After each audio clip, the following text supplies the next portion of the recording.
parte del proceso de reflexión con los y las estudiantes es entender críticamente el impacto de lo que hacemos y sobre todo el costo de oportunidad de las cosas que hacemos y lo que implica dejar de hacer lo que dejamos de hacer.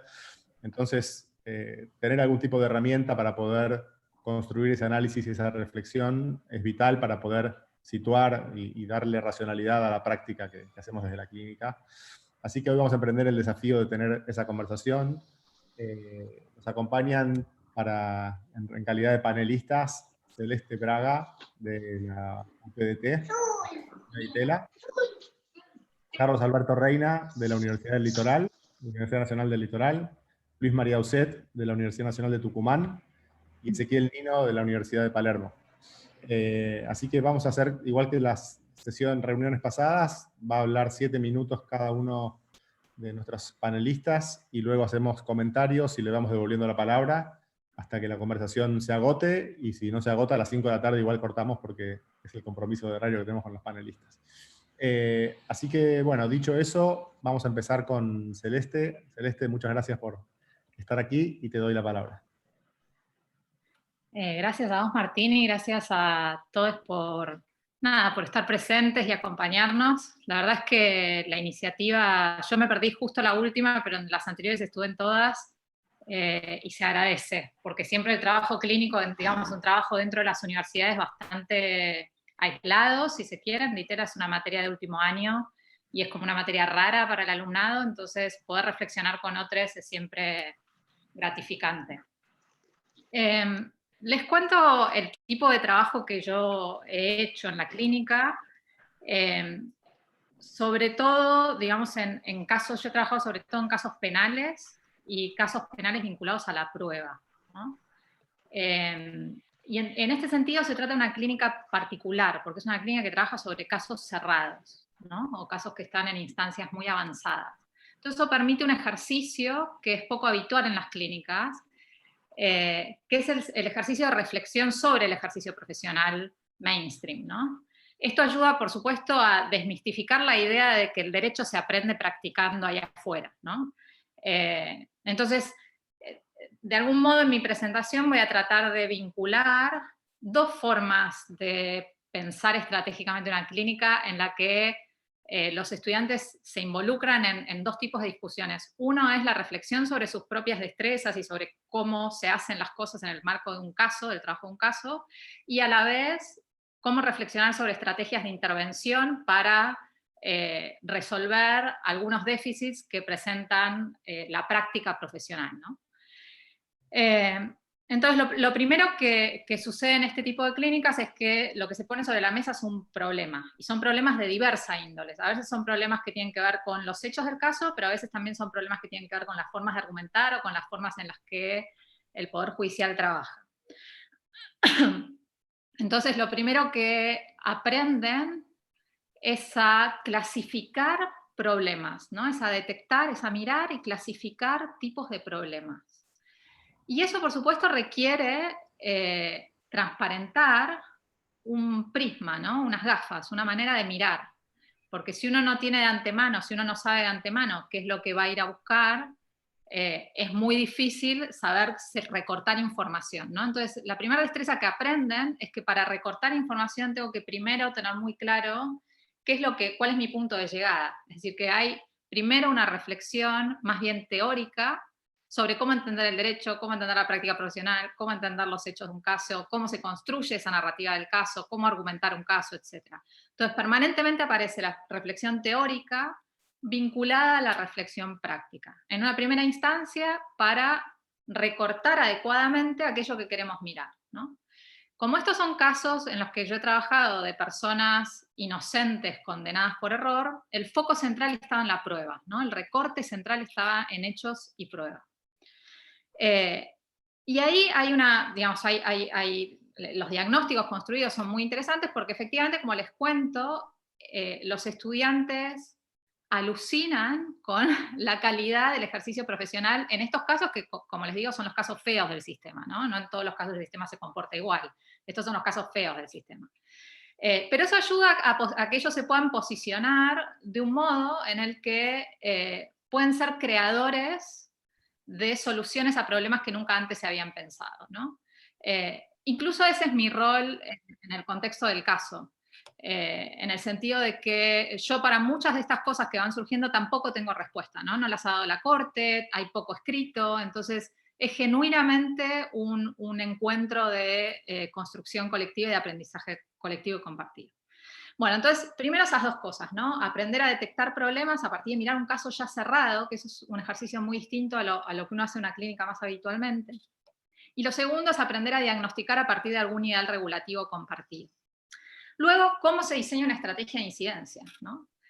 Ellos aprenden a clasificar los problemas, y los problemas a veces se resuelven con el litigio, pero muchas veces no. Muchas veces son problemas que si uno los litigara o estuviera buscando una respuesta del propio sistema judicial, sería como remar en dulce de leche, ¿no? Si uno ve que uno de los problemas, por ejemplo, de las causas armadas en la provincia de Buenos Aires es que no hay regulación sobre cómo debe tratarse el recolectamiento de la evidencia en una escena del crimen, si yo estoy litigando casos individuales, pero no modifico las reglas que regulan el accionar policial, es remar en dulce de leche, ¿no?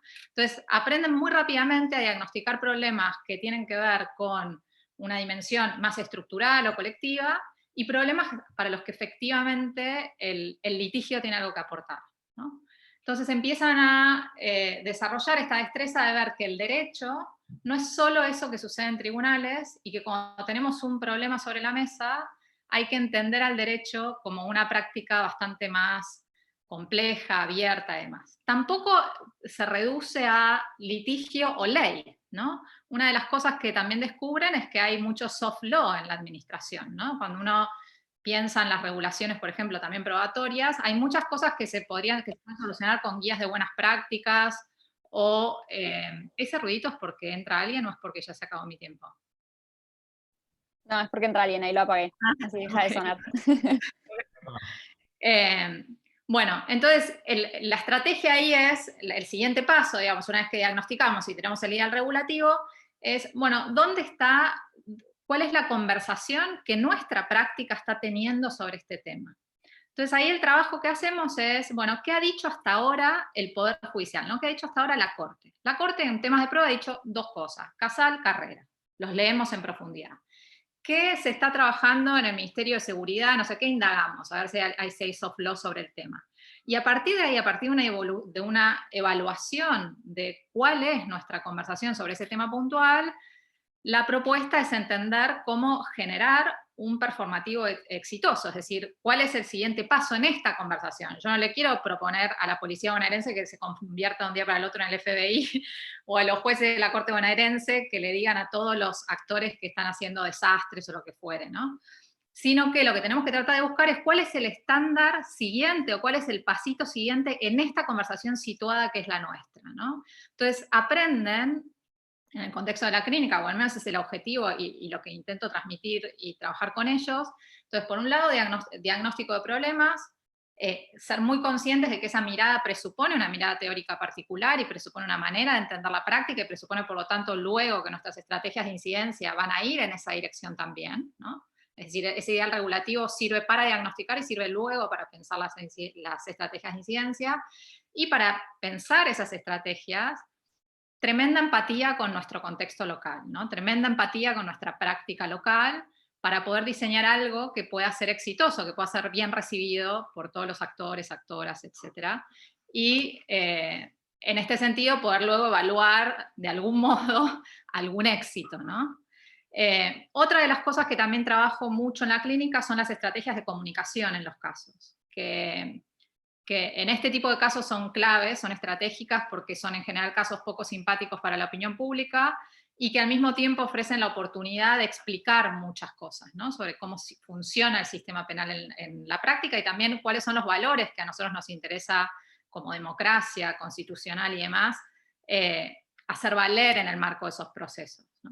Entonces, esa dimensión, que también tiene que ver con la dimensión de incidencia, también la trabajamos, ¿no? Cómo traducir el lenguaje dogmático a ese lenguaje más sencillo, que permite que aquello que proponemos pueda ser leído de una manera más simple, más accesible, más incluso conectada a los valores y al sentido común comunitario, ¿no? Cómo traducir cosas que parecen contraintuitivas en ideas o estrategias de incidencia que por el contrario se convierten en súper intuitivas, ¿sí?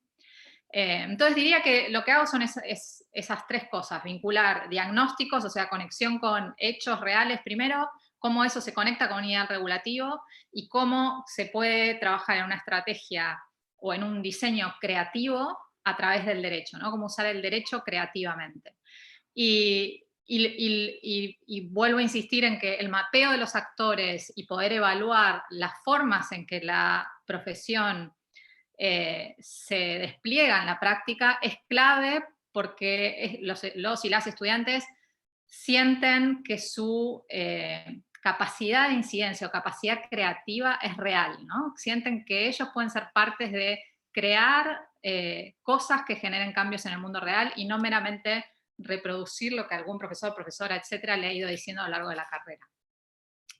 Bueno, eso. Como ven, se mezcla la pata de conciencia o autoconciencia de las destrezas y de las cosas que hacemos en el marco del ejercicio profesional y cómo los hacemos, con el trabajo en casos concretos y lograr éxito en esos casos, ¿no? Entonces, son esas dos dimensiones al mismo tiempo totalmente transparentes, ¿no? O sea, los estudiantes reflexionan sobre sí mismos, sobre la práctica y sobre lo que ellos pueden ser capaces de hacer en esa práctica hacia adelante.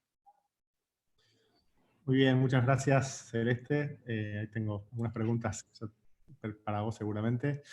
Le doy la palabra a Ezequiel Nino. Bueno, muchas gracias. Quería por ahí ponerme en situación de aquellos docentes que por ahí empiezan o no están demasiado avanzados en experiencia clínica, con lo cual a lo mejor me dirijo a algunos de ustedes y menos a quienes tienen mucho más trabajo, pero esto tiene que ver con una primera pregunta que siempre se hace alguien que empieza a coordinar una clínica jurídica, que tiene que ver principalmente con, bueno, cómo se elige la agenda, cómo se eligen los casos, cómo se define la estrategia de intervención una vez que se eligen el caso o el tema a investigar o a trabajar o a litigar o a reclamar. Y esta por ahí es una de las preguntas más ricas, una de las preguntas más ricas que tiene el trabajo clínico, porque a diferencia de la abogacía más tradicional, donde uno en su estudio guarda, elige la materia la que trabajará y aguarda a que lleguen los clientes, hay más libertad para definir el tema o el caso a tratar en una clínica. Y una vez que se presenta esa disyuntiva, por ahí se empieza a comprender de qué se trata el trabajo clínico, ¿no? Como el trabajo clínico, a diferencia de la abogacía más tradicional, se desarrolla y termina con muchísimas preguntas y con muchos cuestionamientos de los estudiantes, las estudiantes, y con dudas y con dudas sobre el impacto y sobre en qué debería basarse nuestro trabajo. Entonces, la primera discusión que nos apareció, digo, hace tiempo en esa mítica clínica de la Universidad de Palermo, hace ya mucho tiempo que no quiero decir, tenía que ver con, vamos a realizar casos de laboratorio, casos pensados, identificados por nosotros, o vamos a hacer un trabajo más de territorial, comunitario, vamos a abrir las puertas a posibles potenciales clientes para que vengan y nos hagan planteos que a la vez tengan cierto interés público, ¿no? Y me acuerdo discusiones larguísimas y y riquísimas sobre esto y sobre el elitismo de los casos de laboratorio y las dificultades para identificar y trabajar comunitariamente. Esto es algo que atraviesa o que ha atravesado mi experiencia en distintos lugares, y obviamente no hay una respuesta, como en muchas de las preguntas que nos hacemos en el trabajo clínico, sobre qué es mejor. Ambos tipos de trabajo, de casos, tienen ventajas y desventajas, y parte de los casos más emblemáticos que han trabajado las clínicas a lo mejor surgieron por una identificación más elitista de laboratorio de algún integrante, y parte por haberse abierto, haber escuchado problemas de determinada comunidad y haber identificado aquellos más cruciales y donde esa clínica en particular tiene más posibilidades de realizar un aporte frente a determinada comunidad. Así que, empezando por ahí, la estrategia de intervención de la clínica sigue con muchas preguntas, reflexiones y dudas que lo hacen especialmente rica, y sigue con... dígame si se escucha, que acá me estoy quedando sin batería de los auriculares. Y sigue con si vale la pena, en algunas situaciones se puede tomar ese tipo de definiciones, si vale la pena emprender un caso colectivo que abarque, que potencialmente tenga, se tenga impacto sobre muchas personas, o con un caso individual que sea a lo mejor emblemático, o seguramente será emblemático, pero que sea más, o tenga la facilidad o una mayor facilidad, porque solo le vamos a pedir a quien tenga que resolver que falle, que decida sobre una sola persona, y eventualmente estará en nuestra tarea, en nuestro trabajo posterior en hacer ese caso emblemático y darle el interés público, y hacer de eso un caso que tenga un impacto más extendido. Así que esa es otra pregunta que suele venir de la mano de las primeras decisiones de qué tipo de caso trabajar, y sigue con que una vez que se elige un caso, por un lado, hay muchas formas de trabajarlo, ¿no? Y no necesariamente un caso judicial, y ustedes entiendo que ya discutieron sobre esto, no necesariamente un caso judicial es la única manera de trabajarlo, pero además la medida del éxito es también algo para pensar y cuestionarse, porque en la abogacía, en un estudio de la abogacía tradicional o de casos de interés privado, en general es mucho más claro cuál es el objetivo, y viene vinculado con la victoria o con la derrota en un caso, en el caso particular. Y en cambio, en un caso de interés público, se puede ganar perdiendo, digamos. Y hay innumerables ejemplos de casos en los cuales a lo mejor si el caso fue a tribunales y no tuvo el éxito esperado, la condena o lo que fuera que se esperaba, particularmente la visibilización del problema, la discusión pública de ese caso, de ese problema, de algo que estaba invisibilizado, ya de por sí constituye un avance enorme en la agenda de derechos de una determinada materia.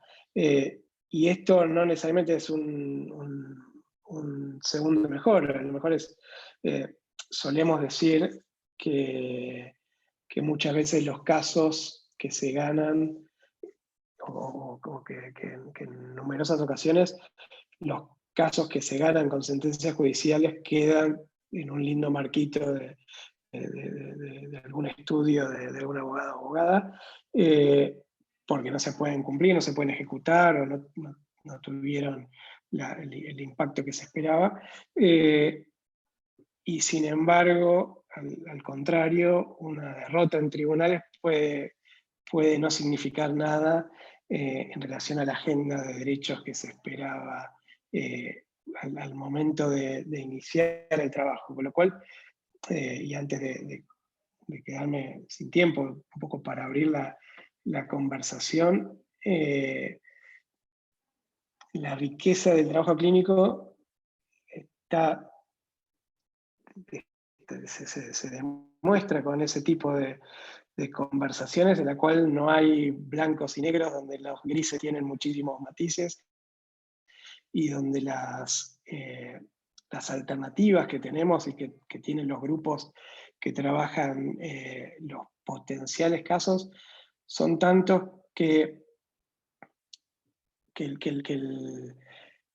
la sola conversación, la sola deliberación y la sola identificación de todas esas opciones que tienen a la mano estos grupos que cuando funcionan magia, es de por sí un éxito en sí mismo. Entonces, hay muchísimo trabajo clínico que a lo mejor no salió a la luz, que también pueden significar un enriquecimiento profesional tan importante como los temas que traten en sí mismos. Un poco mi idea de lo que vengo diciendo es mostrar la cantidad de niveles y posibilidades del trabajo clínico que generan una cantidad de habilidades en los estudiantes que es difícil de machear con otro tipo de materias y con otro tipo de actividades que no tengan esta riqueza deliberativa que está presente desde el principio de una clínica, desde el primer caso que quieren llevar adelante hasta el final de los casos y cómo aprovecharlos para la agenda sustantiva y para la agenda pedagógica de ese grupo académico. Así que, nada, abro muchos temas, pero me parece que para la discusión, pero sobre todo para mostrar el tipo de trabajo que tiene que hacer alguien que coordine una clínica. Gracias. Muy bien, Ese, muchas gracias. Le paso la palabra a Luis María Uset. Buenas tardes. Bien, mi nombre es Luis María, soy uno de los docentes de la Clínica Jurídica de Interés Público de la Facultad de Derecho y Ciencias Sociales de la Universidad Nacional de Tucumán.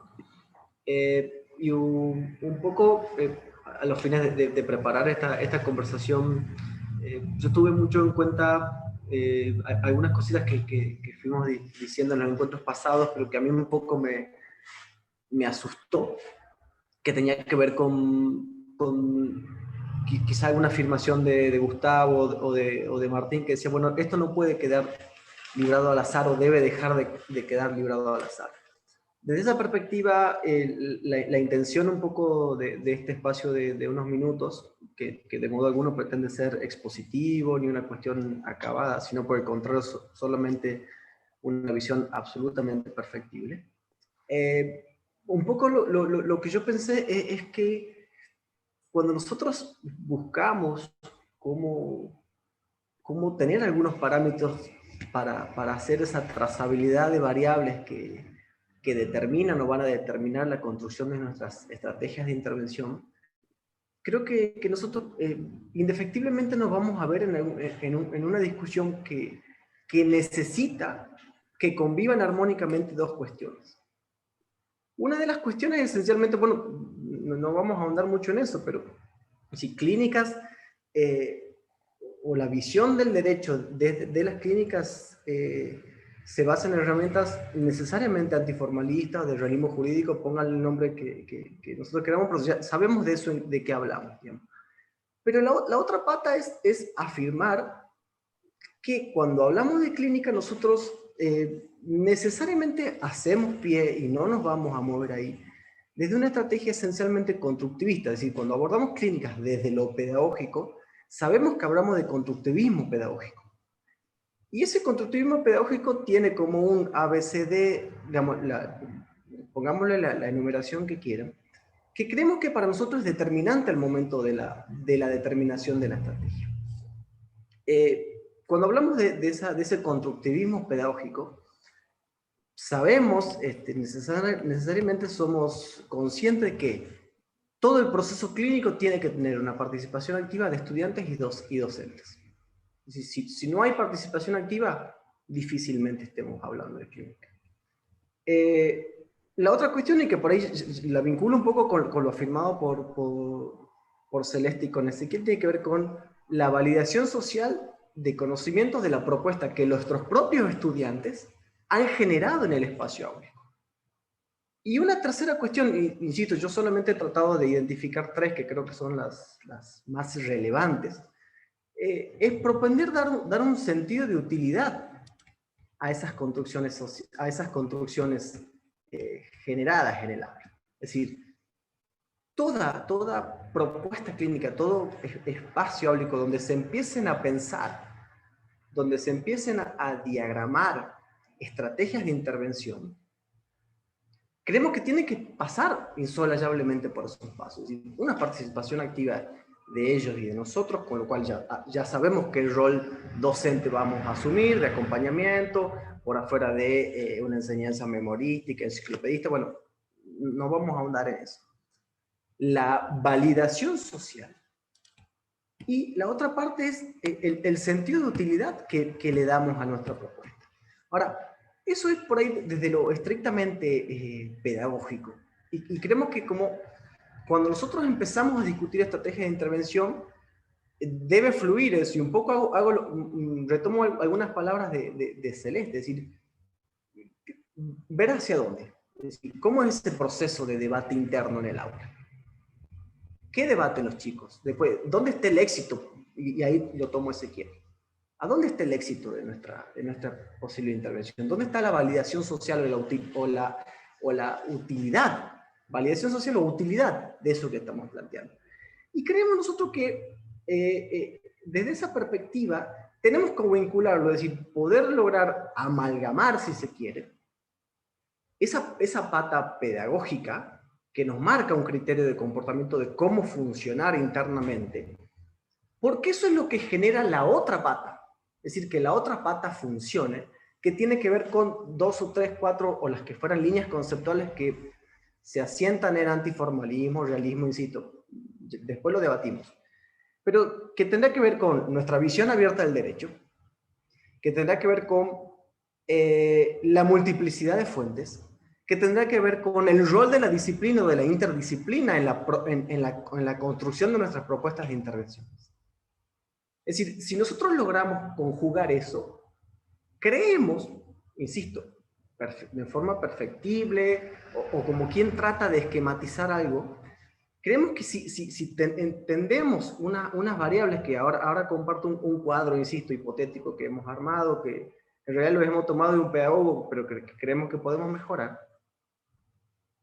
podemos hacer no les digo de poner un check, digamos, de poner un tilde a las estrategias de intervención, pero sí pensar cómo las propuestas de intervención, si siguen determinados parámetros, si se quiere, o si cumplen con alguna de estas variables, lo habremos hecho desde la pedagogía clínica y lo habremos hecho desde la visión del derecho que clínica mayormente propone. Desde esa perspectiva, ¿puedo compartir, Martín?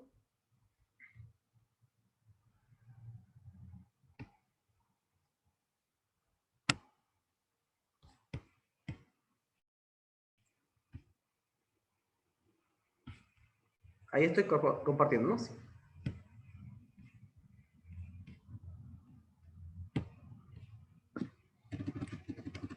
un poco lo que yo les planteaba es, ese gráfico creo yo que muestra habitualmente las culturas, digamos, los procesos de validación de conocimiento habituales en las culturas de cátedra.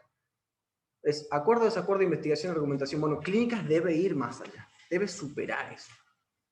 Insisto, para el diseño de estrategias de intervención tenemos que superar esa discusión.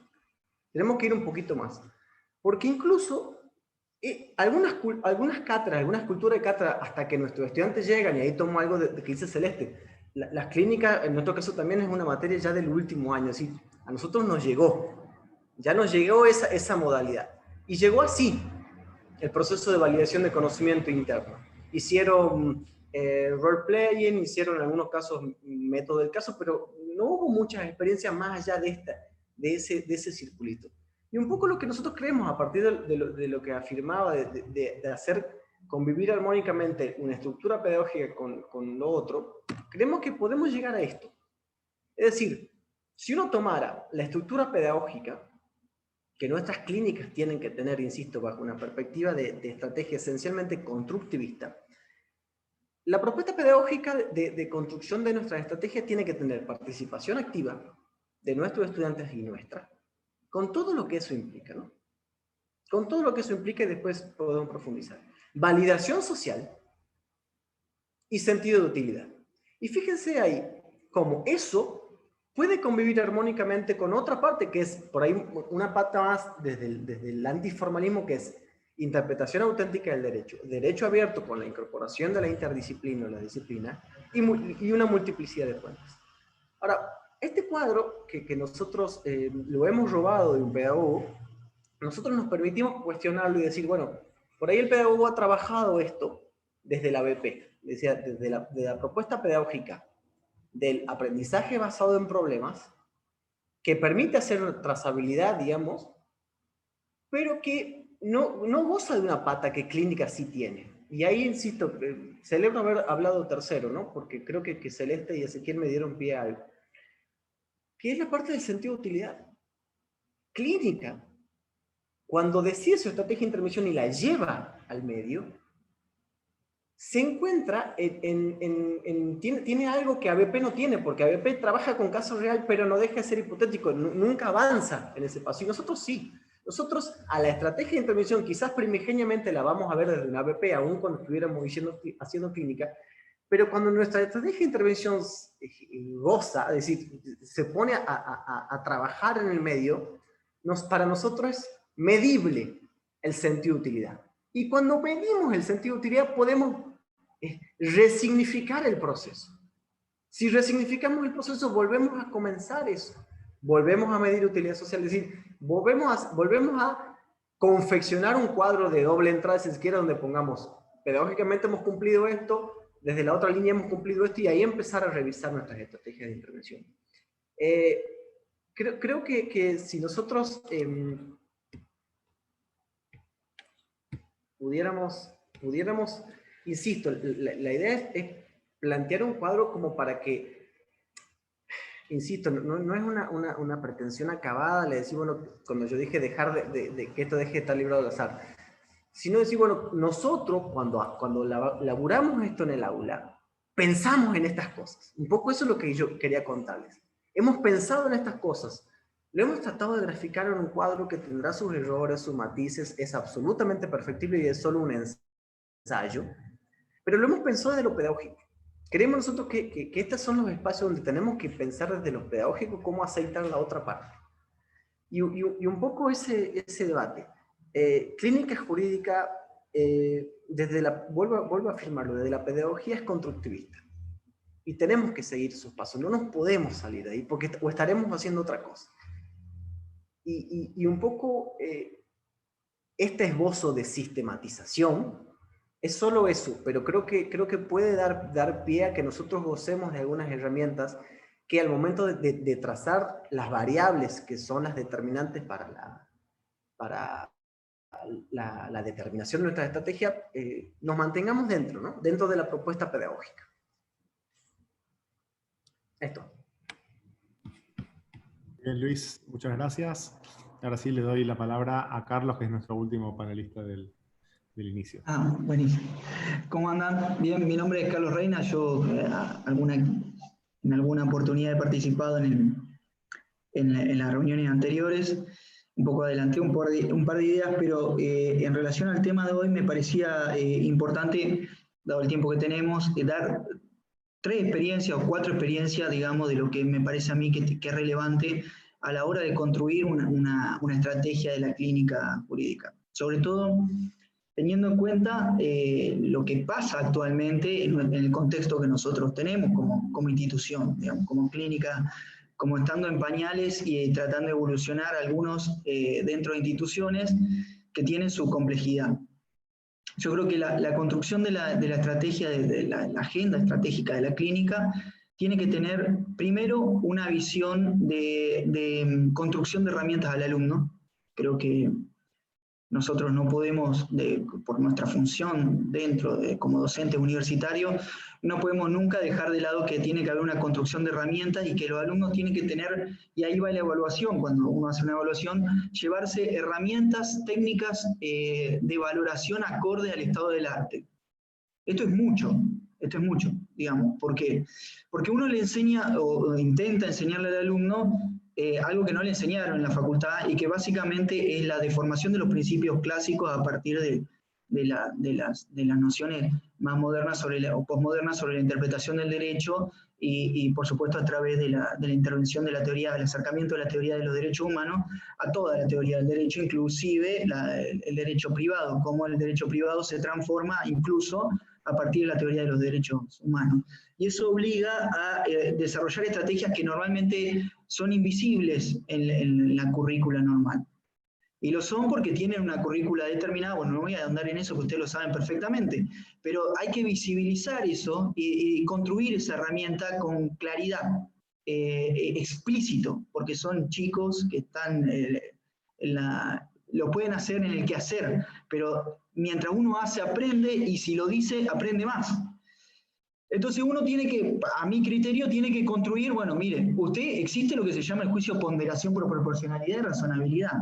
Y usted en este caso va a tener que argumentar de acá o allá si piensa en tal control de constitucionalidad o en tal sistema de control. Tiene que pensar que la Corte siempre ponderó por razonabilidad y usted, si quiere acceder al sistema interamericano, tiene que ponderar por proporcionalidad. Y esto significa una argumentación distinta.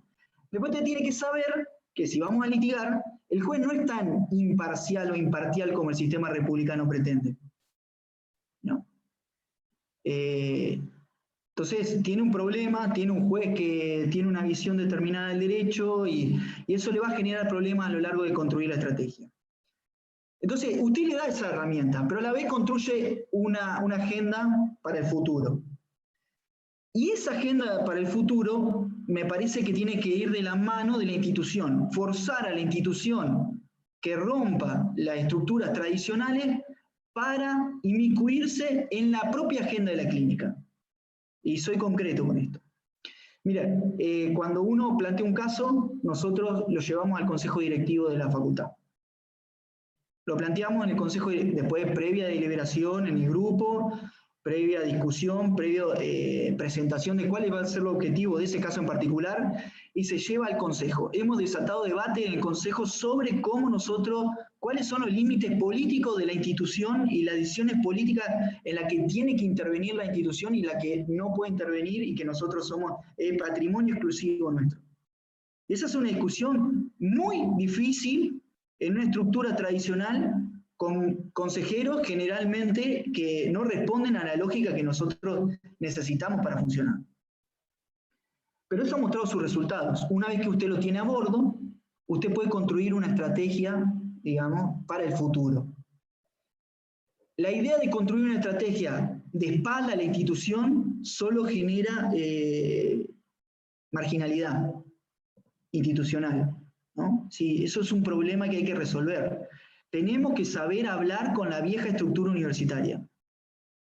Tenemos que aprender. Y este es un trabajo nuestro. Tenemos que explicarle cuáles son nuestros objetivos. Muchas veces la fuerza de los hechos lo demuestran, muchas veces los propios resultados de los casos lo demuestran. Aún perdiendo, yo estoy de acuerdo con lo que se dijo antes, muchas veces los resultados son totalmente inesperados, aún perdiendo a veces ganamos. Digamos. Pero estamos en un momento que la construcción de nuestra estrategia de casos debe estar necesariamente asociada a la construcción de nuestro poder institucional. No puede estar disociada interno. No puede estar disociada de nuestra construcción institucional. ¿Por qué? Porque hoy somos jóvenes y frágiles. Hoy, por lo menos hablo de la universidad nuestra, o sea, si bien tenemos apoyo, no tenemos, por ejemplo, nosotros no entramos en la currícula como, ya lo expliqué la otra vez, pero nosotros no entramos como una materia y somos un instituto que depende del consejo directivo y de secretaría de extensión y estamos ahí en un híbrido que los docentes no cobran por esto, somos docentes yo soy docente de Derecho a Obligaciones, por ejemplo, y los otros son docentes de otra materia y bueno, vienen acá porque tienen vocación docente. Eso no puede ser eternamente, o sea, yo no creo en el voluntarismo. Las personas se cansan y con derecho a cansarse. Entonces, hay que caminar hacia una construcción donde tengamos recursos y esa construcción de recursos, nuevamente digo y afirmo, tiene que estar asociada a nuestra agenda de construcción. Miren, ¿por qué? Necesito recursos, porque este es mi objetivo y explicitarlo. Yo voy a llegar hasta acá con este caso. Voy a parcelarlo, van a haber distintos grupos, vamos a llegar hasta acá, vamos a hacer esto, vamos a hacer aquello. Pero necesito que ustedes se involucren y me den recursos para trabajar. Eso me parece que es importante destacarlo, porque la construcción de poder institucional es difícil, puede llevar al fracaso o no de una clínica dependiendo de quiénes son las autoridades del momento. Y eso nuevamente requiere de un diálogo institucional que nosotros no estamos normalmente acostumbrados. Pregunta, ¿llevan a caso, lo contesto ahora, Martín, o no? No, terminá y después abrimos a la ronda. Bien. Lo que me llega a otro punto. Cada caso requiere una decisión institucional sobre los fines en relación a ese caso. Por supuesto que consensuada con el grupo donde nació, ¿no es cierto? Y los alumnos son partícipes de la sesión en el consejo. Y le damos voz y opinan, pero tratamos de llegar a un consenso cuál es la finalidad que tiene ese caso. Que pretende una cristalización de objetivos institucionales que necesariamente se tienen que engarzar o se tienen que comunicar a quien va a ser el legitimado de la acción. Y eso genera un problema de segundo nivel, que es básicamente cuando usted tiene una vinculación de los fines institucionales, no necesariamente tienen un correlato inmediato y exacto con los fines de su legitimado. Sobre todo si es una ONG. Entonces, usted va a tener que coordinar y tratar de conciliar los objetivos institucionales de su unidad académica, de su grupo de alumnos, con los objetivos institucionales que puede tener una ONG cualquiera, de defensa del medio ambiente, defensa del consumidor, que no necesariamente que generan problemas. ¿No? Problemas tan relevantes como no puedo cerrar un caso porque no estamos de acuerdo, digamos, la condena en costas, digamos, porque es un problema. Sí, nuestros fines institucionales, yo como director de la clínica, por ejemplo, a esta altura, que puede ser no compartido con mucha gente, todos los abogados que intervenimos en la clínica jurídica renunciamos a la parte disponible, porque nosotros tenemos una porción de aportes, renunciamos a los honorarios y los donamos a la universidad, digamos, con cargo de destinarlo a la Facultad de Derecho, porque la universidad puede destinarlo a ingeniería química. Y eso es toda una discusión aparte, que respeto cualquier otra decisión, pero necesariamente si usted tiene una ONG puede tener problemas en ese aspecto. Y tiene que trabajarlo de antemano, e incluso hemos tenido problemas en casos por eso. Porque nuestros objetivos institucionales estaban cumplidos, pero no los objetivos o las condiciones de nuestro legitimado. Y eso puede naufragar un caso, puede generar problemas con un caso. Entonces, también pienso que, digamos, si usted va a trabajar en casos activos, si usted va a litigar los casos, que es una de las alternativas posibles, como se dijo, esa estrategia o esa agenda institucional tiene que ser clara para poder llevar el caso adelante. No necesariamente tiene que ser inmutable. Es decir, yo les comenté un caso que comenzó siendo sobre el problema de consumo de los consumos eléctricos en Santa Fe, la empresa provincial de energía, terminó parcelándose en parte, ahora continuaremos con la class action, pero en parte terminó siendo un problema de acceso a la información pública. Y fue, digamos, y ese objetivo no fue, bien, y ese objetivo no fue el previsto originariamente. ¿Sí? ¿Cómo construimos una acción colectiva sin formación? Fue el problema que se planteó. Y hablamos con el consejo, nos sentamos, discutimos, qué sé yo, llegamos y pedimos un acceso a información pública que en teoría, según el decreto, bueno, Santa Fe tenemos un decreto reglamentario, tenía que ser automática, básicamente, la presenté yo, terminamos un amparo de acceso a la información pública. Nunca lo hubiera pensado. Reformulamos nunca pensé que, digamos, que vivíamos en una sociedad prediluviana. ¿Me entienden? No me daban la información. Entonces, terminamos un amparo y dije, un momento, redefinamos los objetivos y sentémonos a pensar cómo nosotros podemos construir estrategia a partir de acá. Entonces, no solo pedimos un amparo de acceso a la información pública, sino que pedimos un acceso a la información pública de acuerdo a parámetros, audiencias públicas, donde la empresa, el Estado, viniera a dar información. Le dimos otro contenido. Y buscamos objetivos distintos. Y eso terminó con un grupo, pero continúa el objeto central que va para allá, camina para allá, con la información que hacemos ahora. La procesamos, la entendemos y continuamos. Y eso, digamos, fue posible en parte porque nosotros teníamos claro cuál era nuestro objetivo y la institución lo tenía claro. Nos fuimos a un grupo y eso me sirvió muchísimo, un grupo de docentes y alumnos que autónomamente decidieron que, digamos, esto vamos a hacer, y entonces, hasta con los decretos de trámite en el amparo, íbamos al consejo y decir, bueno, miren lo que nos contestaron. Vamos a redefinir los objetos, esto es lo que resolvió el grupo. Y se generó una dinámica entre las autoridades de decisión y la clínica bastante interesante. Por ejemplo, llega un supuesto a conocimiento de algún consejero o algún miembro de la gestión de la facultad, incluso de la universidad, y lo giran, por expediente, me lo giran a mí, para ver si puede haber eventualmente un caso para la clínica.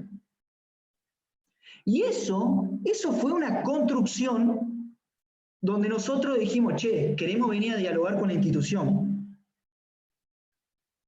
Primero recibimos mandarina, naranja, ¿no? Varias cosas, quiénes son estos, y después empezamos como a charlar, a hablar en el idioma que ellos entienden, con giro de expediente.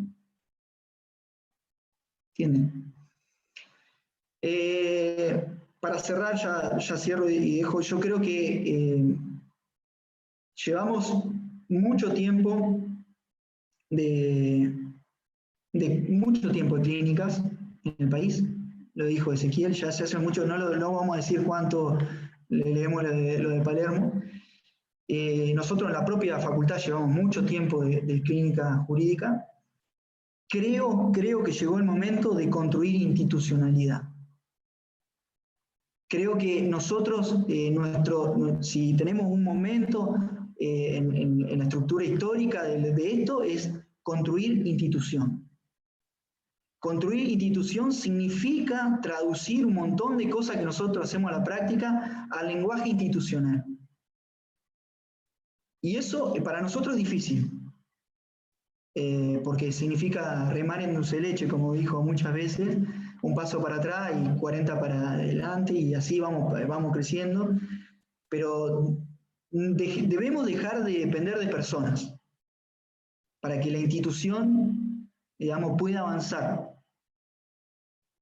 y que nos trascienda, ¿no? Gracias. Muy bien, muchas gracias, Carlos. Tenemos 3 personas que levantaron la mano. Quien quiera hacer preguntas, pide acá la palabra por el chat y yo le habilito el micrófono. Sofía, luego Eduardo y luego Esteban. Hola, ¿cómo están? ¿Me escuchan? Sí, perfecto. Gracias Martín. Muchas gracias por esta invitación, es la primera vez que participo. Generalmente estoy con mi bebé, así que aprovecho que no lo tengo encima ahora.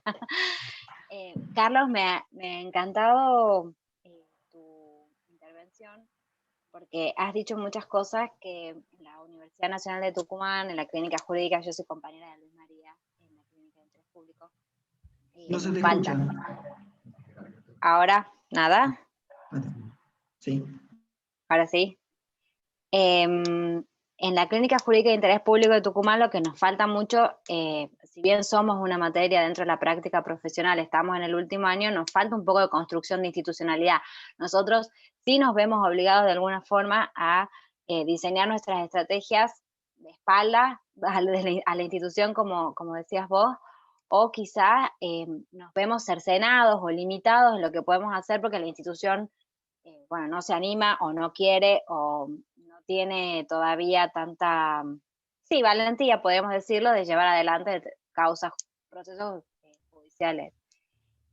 Lo que me interesaba muchísimo, como incluso un proceso de aprendizaje o incluso una oportunidad para formar formar destrezas dentro de la clínica, es esta instancia que generaron ustedes frente al consejo. Esto que ustedes hacen es una exposición oral en la sesión de consejo. Van los estudiantes y las estudiantes, ¿cómo lo trabajan antes de llevarlo? Y ustedes también lo han visto como una instancia de formación.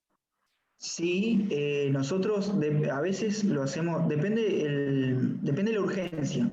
Siempre es oral. Siempre es oral, con una instancia de reunión previa con los alumnos para definir qué le vamos a presentar al consejo.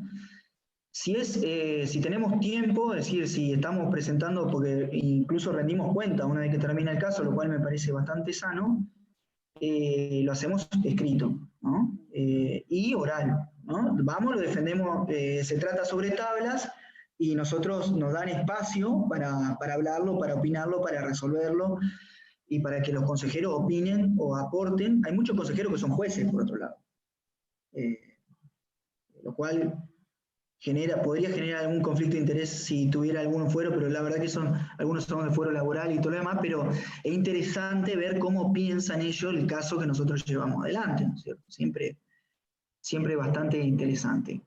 Y nosotros hacemos eso, los estudiantes participan, a veces designan a uno, eso yo lo dejo libre para que cada uno tiene su destreza, trato de empujar que participen todos, pero la verdad que te digo, muchas veces se ha desmadrado la situación y ha sido una discusión bastante rica e interesante, donde los consejeros se despojan de su ropaje y acuérdense que también tienen pares, ¿no? O sea, los consejeros pares, consejero alumno.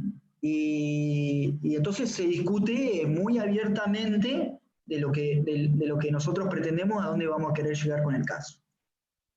Por supuesto que si se llega a un consenso donde la institución impone límites, cosa que no ha sucedido, todo lo contrario te diría, pero si eventualmente, y eso lo charlamos, si el consejo pone límites, nosotros debemos aceptar el límite, porque es parte, digamos, de un ejercicio, creo yo, democrático y de subordinación a la creación nuestra que depende del consejo. Lamentablemente, daremos la batalla interna primero, eso es muy importante.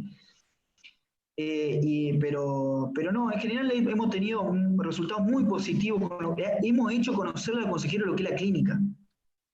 No.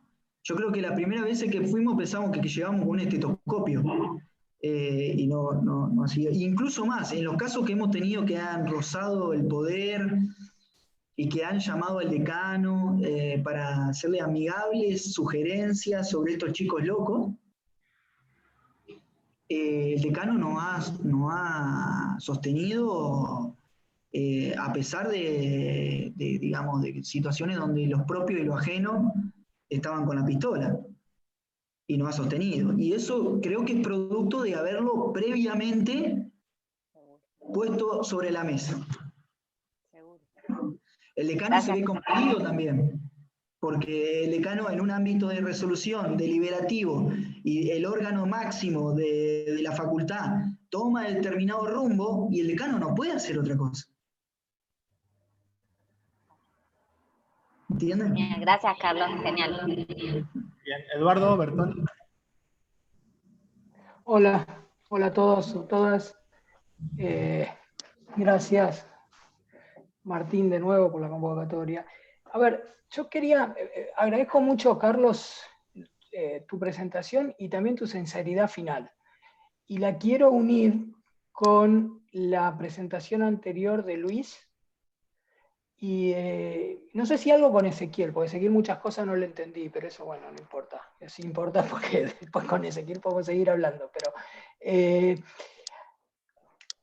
yo creo que lo que transpira un poco tu, y me parece, por eso digo, agradezco tu sinceridad, porque era algo que yo quería decir después de escucharlo a Luis, lo que transpira un poco la presentación tuya es la fragilidad institucional que pueden tener las clínicas. Tremenda fragilidad institucional. No estoy hablando de tener profesores pagos, no estoy hablando de tener profesores full time, no estoy hablando de esa fragilidad institucional que la pueda dar a cualquier materia. Más estoy hablando de la fragilidad institucional en cómo diseñamos la clínica y en la selección de los temas que llevamos adelante en la clínica, en la conexión con el mundo real, que si no, una clínica no tiene mucho sentido, ¿no? Es más que nada un juego que hacemos de juego de roles, ¿no? Si no tenemos un anclaje en la realidad.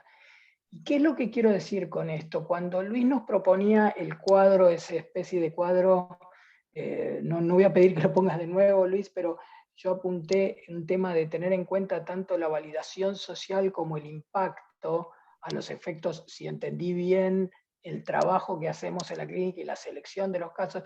Todo eso me parece muy bien, pero en la fragilidad institucional en la que nos movemos puede ser absolutamente complicado. O sea, la validación social, ¿qué es la validación social de un caso? ¿Para quién? Para los que están frente a la clínica, me parece fenómeno. Y después Carlos te cuenta que tiene que ir al consejo para ver si le dan pelota o no le dan pelota en llevar adelante ese caso. Con lo cual, sí, puede haber mucha validación social para mí, pero en definitiva esa validación social tampoco nos podemos creer nosotros los dueños de la verdad. Lo mismo que con lo del impacto, lo mismo con lo del impacto.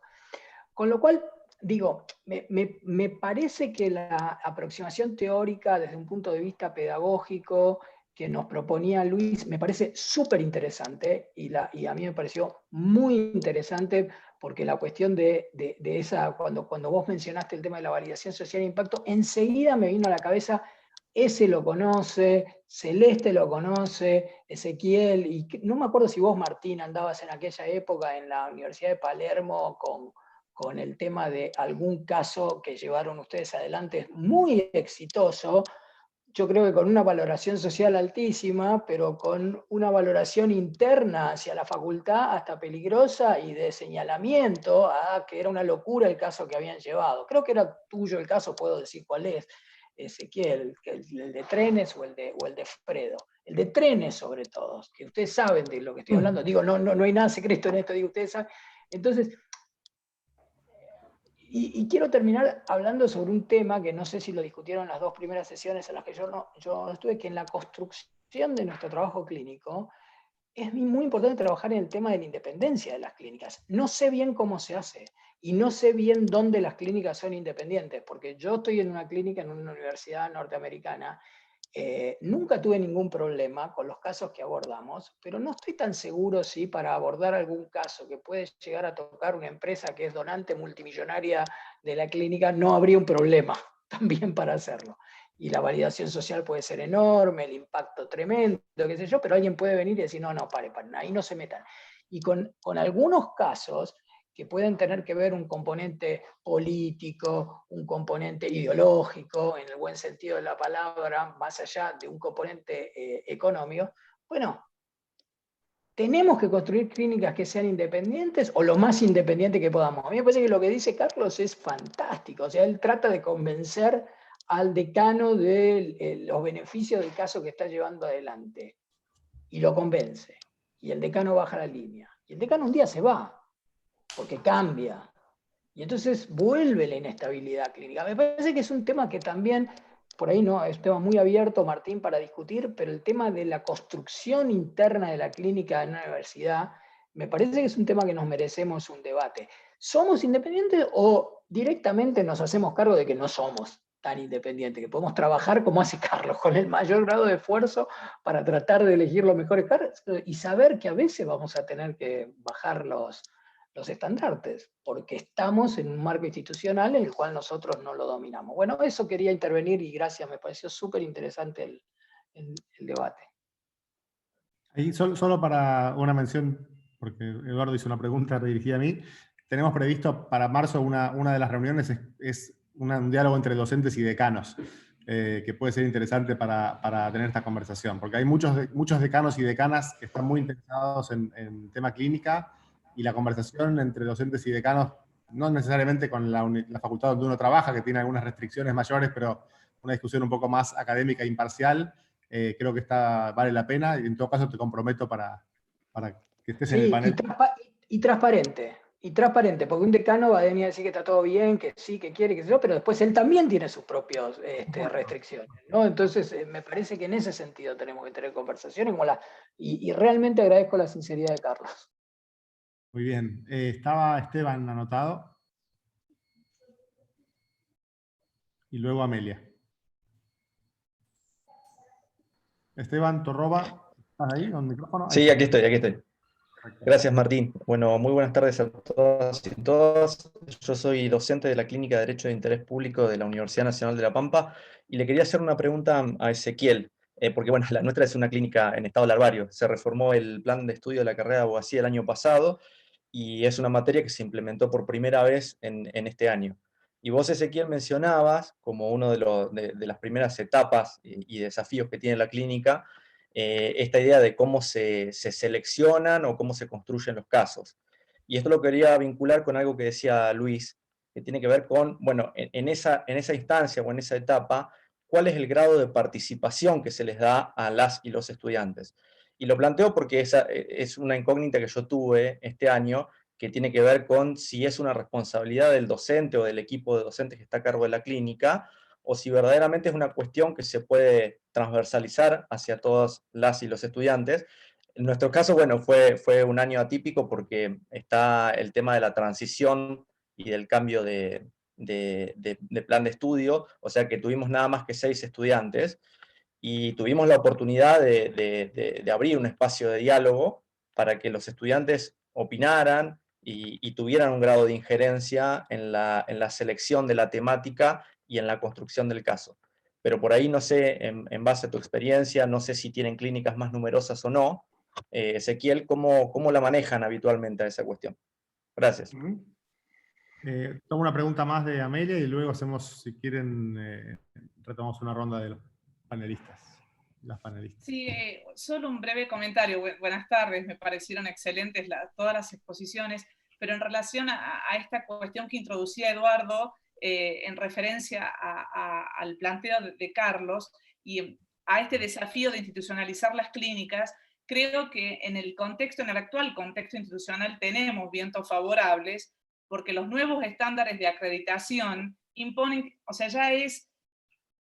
Creo que a ningún decano se le ocurriría cuestionar la institucionalización de las clínicas o los espacios de práctica profesional basados en aprendizaje, en enseñanza clínica del derecho. Y creo que es una oportunidad histórica para aprovecharla. De hecho, si nosotros hacemos en el caso de San Luis, hacemos un análisis histórico desde las dificultades y hasta las oposiciones extra facultad, como fueron, por ejemplo, resistencias de lo que era en aquel momento la gestión del Colegio de Abogados, a ver hoy el contexto no solo institucional, insisto, sino también social y profesional, ha cambiado tanto que creo que muchas de las estrategias que plantea Carlos se viabilizan, como que hay otro ánimo y otra mirada hacia el movimiento clínico que tiene que ser aprovechada, nada más que eso. Muchas gracias, Amelia. Ezequiel, ¿querés empezar vos? Que te mencionaron en 2 comentarios. Vale, cómo no. No, Eduardo, por ahí después charlamos sobre estas dudas, digo, para referirme a la exposición, al punto que quise generar, tiene que ver con la complejidad, la cantidad de variables que una clínica nueva debe transitar. Digo, por ahí lo que me interesó de las distintas perspectivas, de las distintas intervenciones, tiene que ver con la diferencia de desarrollo que hay entre las distintas clínicas. Por ahí, digo, nuestro sector, digo, si pudimos hablar ya de la actividad clínica en las distintas universidades de distintos lugares del país, lo que debería, y creo que es el trabajo que está haciendo el Centro de Derechos Humanos, deberíamos tratar de trabajar fuertemente con las clínicas más nuevas para ponerlas en un nivel que muchas otras ya tienen, y hay un montón de definiciones como la que realiza Esteban, que hay que transitar, y entonces nuestra experiencia de algunos de nosotros de mucho tiempo, me parece que es fundamental como para hacer avanzar a las clínicas más nuevas, y en consecuencia el tipo de discusiones que a lo mejor Eduardo y Carlos venían teniendo, para algunas clínicas es todavía muy avanzado. O ya van a llegar, pero dentro de algún tiempo. Entonces, en relación a esta pregunta de cómo se seleccionan los temas y los casos, tiene que ver con lo primero que yo decía, que yo contaba, que hay es como un mazo de cartas donde tenemos que elegir, no por azar en este caso, sino mirando todas las cartas que tenemos a la vista, y cada camino es un poco como elige tu propia aventura, es como cada clínica va a ir tomando decisiones en las distintas reuniones. Digo, sabemos por el trabajo clínico que cada reunión es un espacio de deliberación con necesidad de definir, de tomar decisiones que nos van llevando a distintos lados, y nos pueden dejar en un lugar completamente distinto al que, dependiendo las decisiones en cada una de esas reuniones. Y entonces yo apuntaba a, desde estos casos de, llamémoslo laboratorio, o donde los docentes o incluso los estudiantes identifican a un caso, pero que donde no están afectados. Fredo es uno, el caso de los trenes, por ahí también, porque no éramos ninguno de los integrantes de la clínica, era usuario de ese ramal de trenes. Donación de sangre de personas homosexuales también, nadie había atravesado por esa situación a la hora de definir el caso. Esos casos vienen con la contracara de, bueno, pero son casos elitistas, ¿no? Donde quienes definen el caso, el derecho afectado y el problema no son los propios involucrados, los propios afectados. Algo que, bueno, la propia Constitución contempla cuando dice que las organizaciones de la sociedad civil tienen legitimación para llevar adelante ese tipo de casos. Y la otra, la otra opción, o la alternativa más clara, y por ahí con mayor legitimidad en la decisión del caso, se da cuando aparecen clientes reales, ¿no? Y llegan a la clínica, se los conoce por intermedio de organizaciones intermedias, etcétera, etcétera, y ahí estamos trabajando con casos, con clientes de carne y hueso, con otra responsabilidad y con otro tipo de involucramiento y otros plazos que obviamente los casos de laboratorio no tiene. Algo parecido con los casos de, cuando tomamos un caso particular, individual, por más relevancia social que tenga el caso, es una relación muy distinta que cuando tomamos un caso colectivo que involucra cientos o miles de personas que a lo mejor no conocemos. Así que esos son los tipos de decisiones iniciales que debe tomar una docente de una clínica más reciente que recién empieza a trabajar, y es una de las tipos de definiciones que son más interesantes para tomar. Después vienen obviamente los problemas políticos y las reacciones de las autoridades. Eduardo mencionaba algún caso, tenemos muchísimos ejemplos de autoridades que dicen, bueno, pero muchachos y muchachas me están trayendo unos líos con el funcionario, con el diputado, con la empresa, obviamente. Pero esos problemas llegan varias reuniones después. Muy bien, ahí Facundo tenía un comentario y le paso la palabra a Celeste y a Luis María para que puedan continuar la ronda. Facu, Greta, ¿vos querés decir algo antes? A ver si tiene que ver. A ver, yo estoy Facundo Greta de la clínica de Palermo. Quisiera escuchar a Esteban hablar esto de que tiene pocos alumnos y los problemas organizativos, y es algo que padecimos, ya lo comenté, padecimos fuertemente en la clínica de Palermo, y con Ezequiel intentamos hacer algunas cosas que no funcionaron, ¿no? Que funcionaron un tiempo, después se cayeron. En ese sentido se habló hoy de institucionalizar y de generar herramientas estandarizadas. Yo tengo una pregunta, que no sé si la tengo tan clara la pregunta, pero me gustaría hacerlo, y por ahí aprovechando a Celeste, hacérsela a ella, solo para ponerle una cara receptora a la pregunta.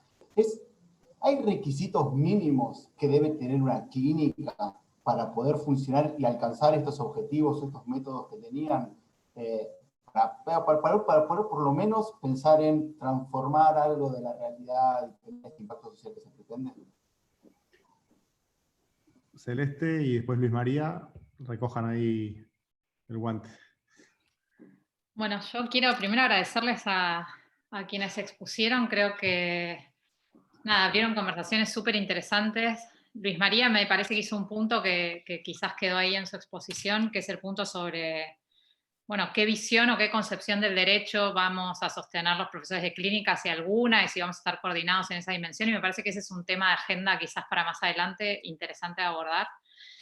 Y yendo a la conversación que se está llevando el protagonismo en la tarde, que es un poco la que introducía Eduardo y que siguió con los comentarios de Amelia, de Facundo, bueno, y no sé si me olvido alguien más, de Esteban, me parece, y que se vincula al punto de Carlos. Yo creo que hay que hacer como una distinción primero entre institucionalizar una clínica, es decir, darle existencia en un entramado institucional, y algo distinto, creo que es lo que decía Eduardo, que es qué grado de independencia van a tener las clínicas en ese entramado institucional, ¿no? ¿Puede el rector venir a decirme algo? ¿Puede el decano venir a decirme algo? ¿Hasta dónde? ¿Cuándo sí? ¿Cuándo no? Etcétera. Yo ahí tengo... digamos, yo creo que como todo, las clínicas se construyen en espacios colectivos, ¿no? Y nos toca a nosotros la misión de ser un poco pioneros a la hora de implementar esta metodología de enseñanza, que como ustedes han venido mencionando suele ser marginal, suele suceder también que las propias estructuras universitarias no entienden muy bien lo que hacemos. Entonces, un poco generar las condiciones va a requerir un esfuerzo mayor de nuestra parte, a la hora de ser explícita, acá voy quizás a la respuesta a Facundo, digamos, qué son las cosas que necesita una clínica para funcionar, cómo vamos a funcionar, qué cosas vamos a hacer, etcétera, etcétera, para generar ese diálogo con quienes también tienen a su cargo, resguardar desde el capital reputacional de un proyecto educativo hasta, bueno, todas las cosas que sabemos que le pueden preocupar, en algunos casos, digamos, cuando las instituciones son privadas, también la inscripción, digamos, no hay que ser tampoco ingenuo, ¿no? Entonces, hay variables a veces económicas, ideológicas y de genuina preocupación por resguardar un proyecto educativo que pueden tener incidencia en que uno quiera hacer lo que se le canta a la clínica a la hora que se le canta. Entonces, yendo a la pregunta de Facundo, Una cosa que a mí me parece que siempre funciona, pero eso requiere que cada clínica se tome muy en serio su propio trabajo, es delinear el tipo de casos en los que queremos trabajar, qué tipo de incidencias queremos tener, y eso también acota el mapa de actores, digamos, empezar a trabajar en un universo más reducido de tipos de casos, porque eso vuelve previsible las cosas que la clínica puede llegar a hacer y el tipo de incidencia que se puede llegar a producir. Y eso a las instituciones en general les da tranquilidad, porque dicen, bueno, acá tenemos un acuerdo, la clínica va a funcionar así, y en el hipotético caso de que uno quisiera luego ampliar eso, uno tiene que, bueno, nuevamente poner en claro qué es lo que quiere hacer y hacia dónde quiere ir. En mi caso, yo siempre trabajé informando a las instituciones cuál era el proyecto de ese año, ¿no?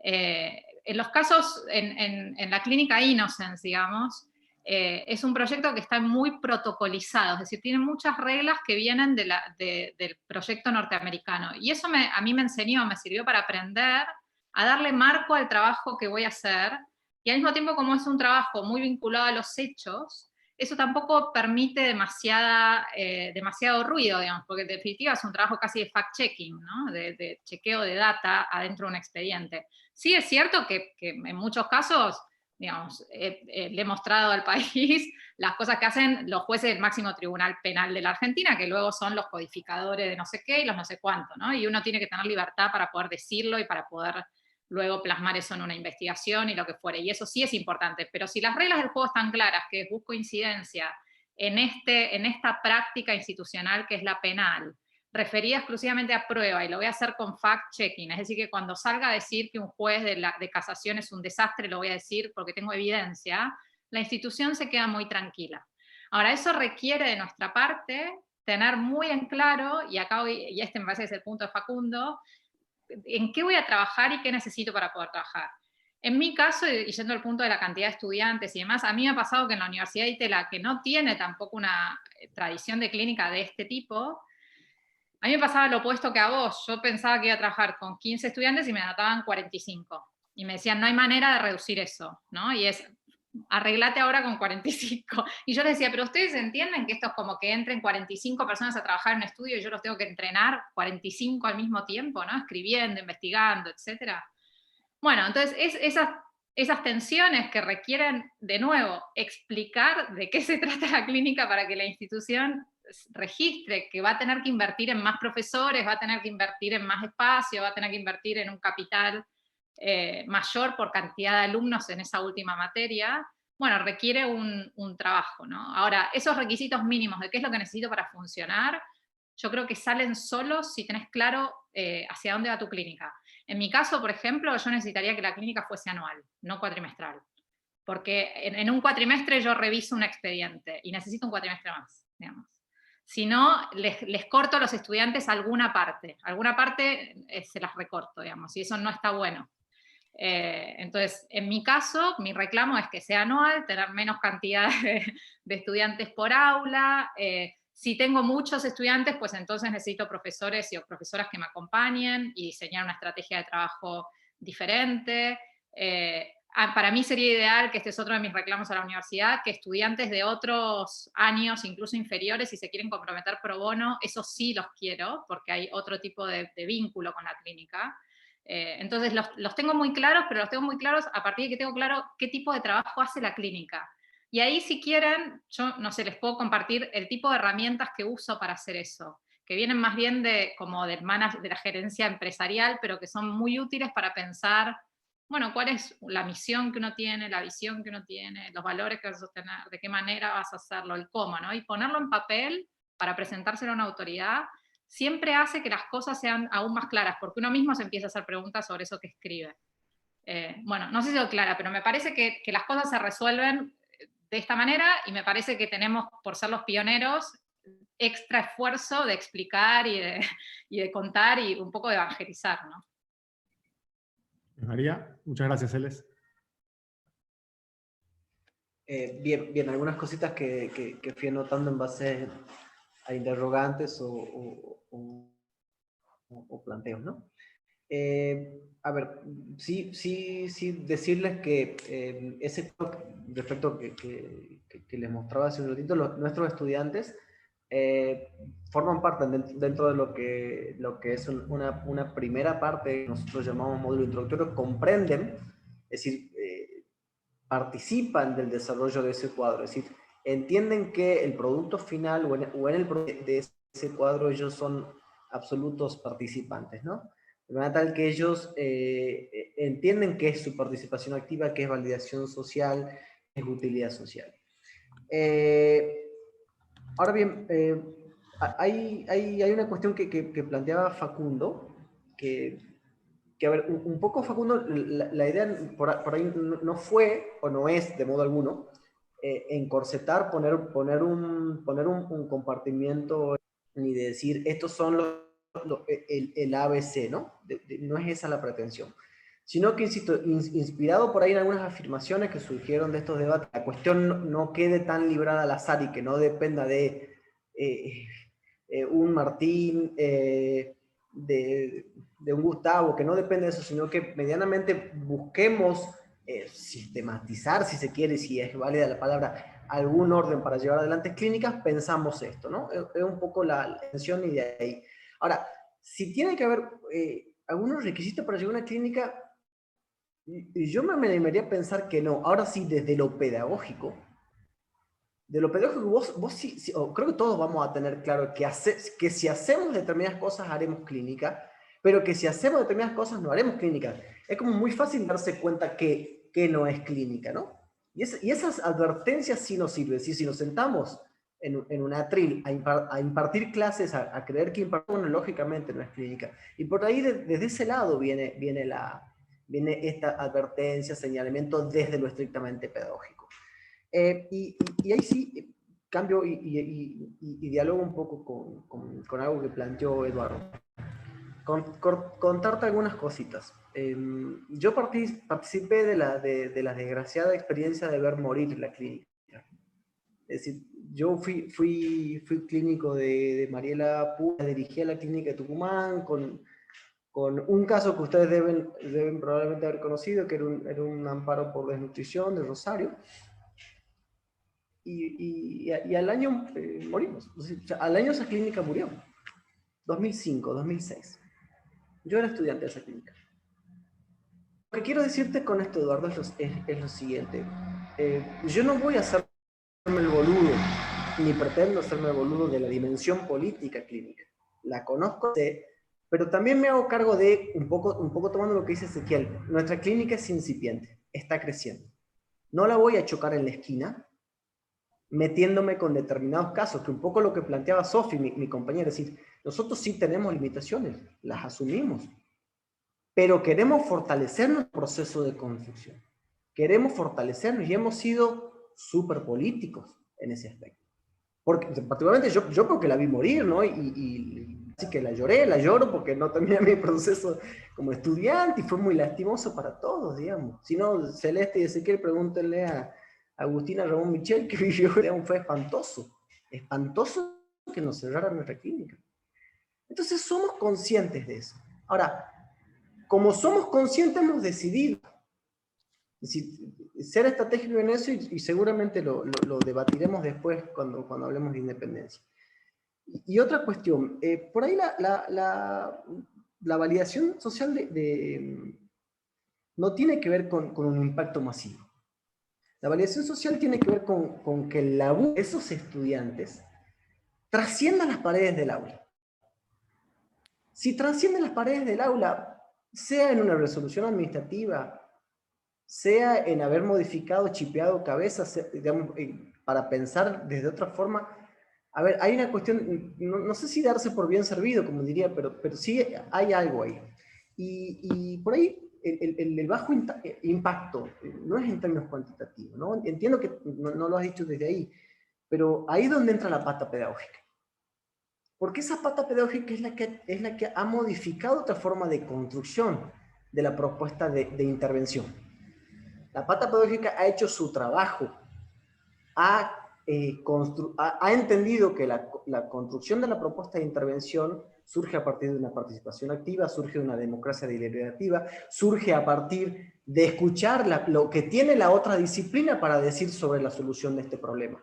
te planteo un caso puntual. Nosotros hemos obtenido como en nuestros éxitos, si se quiere, una resolución de tipo administrativa que le ordenaba para un barrio puntual descontar el 80 o 70% de la boleta del agua. Ahora, ¿eso redundó en una multiplicidad de casos? No. No redundó, pero hay algo ahí que impacta. Hay algo ahí. Y eso es probablemente solo medible en términos pedagógicos. Probablemente sea solo medible en términos pedagógicos, pero no por ello menos exitoso, si se quiere. Entonces, el sentido de utilidad, para quienes buscamos que nuestras estrategias gocen de real impacto, está en las cabezas de nuestros estudiantes, que hayan visto que esa interpretación auténtica del derecho es generadora de posibles cambios, por más mínimos desde lo cuantitativo que sea. ¿Sí? Bien, insisto, por ahí no logremos eso, porque por ahí asumimos esa dimensión de lo político de la clínica. No hemos litigado, por ejemplo, no tengo problema en decirlo. Deja de grabar, Martín. No hemos podido litigar, nos hacemos cargo de eso, pero entendemos qué es lo que subyace. Muy bien, muchas gracias, Luis. Solo un comentario, porque la conversación está yendo para un lugar muy interesante que creo que muestra un problema a partir de lo que fueron planteando y el disparador de Eduardo. Hace una o dos reuniones ya se me mezclaron cuando tuvimos la discusión acerca de la aventura, ¿no? De la clínica como aventura y la clínica como una actividad más planificada y profesionalizada. Creo que subyace a esta conversación algo parecido. Creo que quienes atravesamos la experiencia clínica desde sus comienzos y durante la primera década del 2000, teníamos una ambición con relación al trabajo clínico que incluía cosas tales como modificar el derecho, modificar la forma de enseñar y estudiar abogacía, hacer casos con impacto social rutilante, y hacerlo todo eso en vivo y zapeando e improvisando, o sea, sin ningún tipo de atadura preexistente, porque era la aventura, ¿no? Era como una cosa que tenía que ir a atacar todos esos frentes a la vez y además ir haciéndolo. Me acuerdo de la metáfora de ir construyendo el barco mientras navegábamos, ¿no? Es como todo al mismo tiempo y sin libreto y sin know-how preestablecido y demás.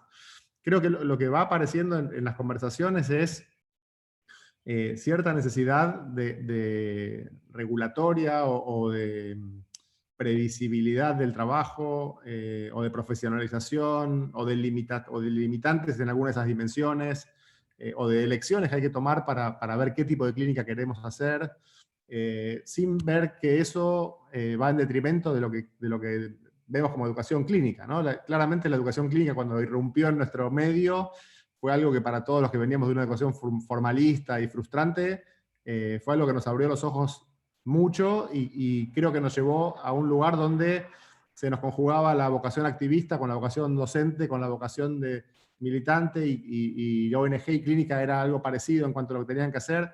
Y creo que en la medida que la sociedad civil va creciendo, se va profesionalizando y también se va creando un lugar más diferenciado para las clínicas jurídicas, por la reforma de los planes de estudio, por la proliferación de cursos, porque cada vez somos más docentes que estamos hablando del asunto, tal vez hay que hacer ahí una sintonía fina de qué realmente debemos esperar o aspirar a obtener de una clínica, y tal vez ahí hay cosas que hubiéramos visto como grandes renuncias o claudicaciones que hoy serían una forma de actuar, como dice Luis María, más estratégica. Es, miren, primero afinquémonos institucionalmente, quitémosle el temor a las autoridades de lo que vamos a hacer, y dado que nuestros objetivos son centralmente pedagógicos, hay mucho que podemos hacer en lo pedagógico sin tener que ir a chocar de frente contra las autoridades de una facultad de Derecho, cuando todavía estamos tratando de hacer pie y estamos en el tembladeral de la educación formalista que no nos reconoce un lugar. Entonces, creo que esa conversación tiene mucho para dar todavía en cuanto a qué tipo de recortes tenemos que tener en nuestra concepción más romántica, aventurera de una clínica jurídica, vis a vis la construcción sustentable, profesionalizada y que pueda ser transmitida intergeneracionalmente, con materiales, con docentes que se puedan formar unos a otros y demás, pensando en algo a 20 años, ¿no? Lo otro era una especie de Big Bang hasta que nos echen, y cuando nos echan nos íbamos agraviados, y todo eso estaba bien, y ahora tal vez decimos, eso tal vez no es estratégicamente consistente con producir una masa crítica de enseñanza clínica y de clínicas jurídicas en el país, que es una necesidad que hoy se nos impone. Entonces, simplemente quería vincular estas dos conversaciones porque me parece que lo que va por abajo es lo mismo, ¿no? Pero bueno, nada, simplemente eso, y pidió la palabra Ezequiel. Sí, iba a ir por la misma línea, porque algo que surge, o que me surgió a la medida que iba escuchando a las distintas exposiciones, es, por un lado, esta diversidad de situaciones que mencionaba antes, pero a la vez la necesidad de ser menos débiles, ¿no? Como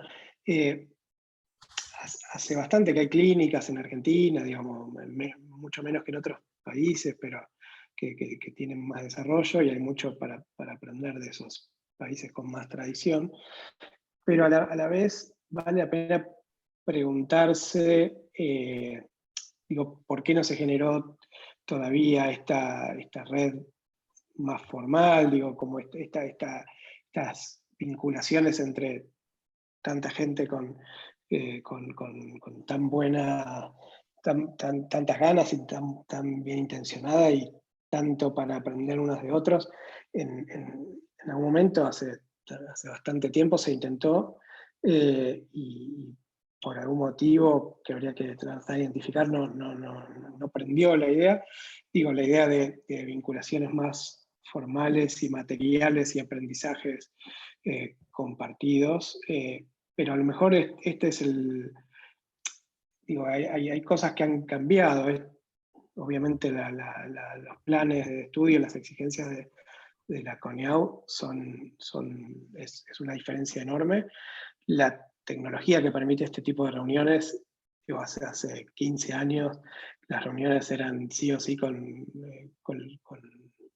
colectivos de 15 horas, y no estaba esta posibilidad, y ahora lo está, y a la vez hay una masa crítica que a lo mejor que no había hasta ese entonces. Digo, ya hay mucha gente que sabe de qué se trata, sabe qué es una clínica, o ha escuchado hablar, pero a la vez hace falta mucho más. Digo, parte de los problemas que se vienen hablando, sobre todo el de las autoridades, es porque, bueno, las autoridades, muchas prácticamente no saben bien de qué se trata, y hay una confusión enorme entre lo que piensan que es y lo que nosotros pensamos, o cómo ven problemas que muchas veces no son tales. Digo, de hecho, ahí en la UP,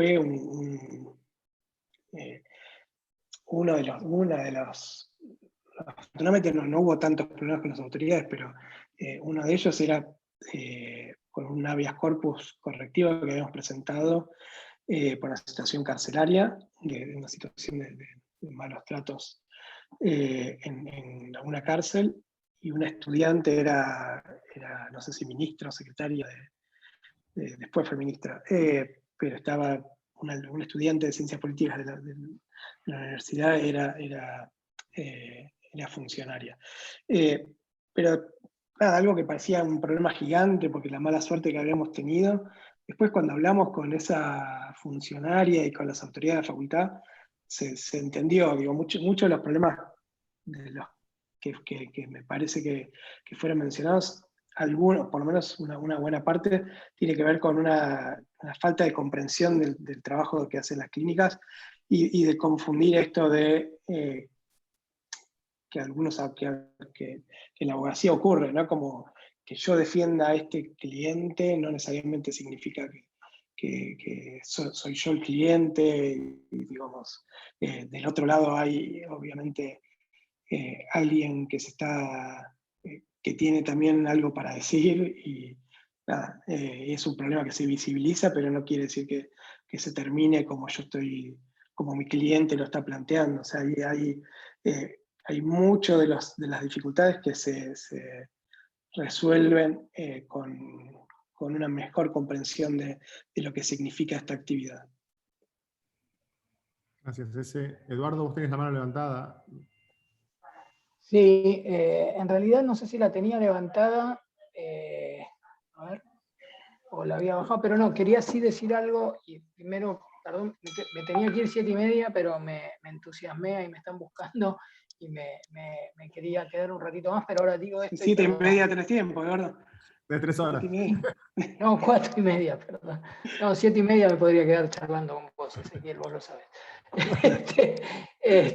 No, el tema es no, me encantó lo que dijiste, Martín. O sea, me parece también como un baño de realidad. Ustedes todos éramos mucho más jóvenes, pero ustedes mucho más joven que yo, y había como una cuestión revolucionaria desde la educación, en cambiar el derecho y todo, y parecía que la clínica podía ser la nave capitana que nos llevara a esos rumbos y demás.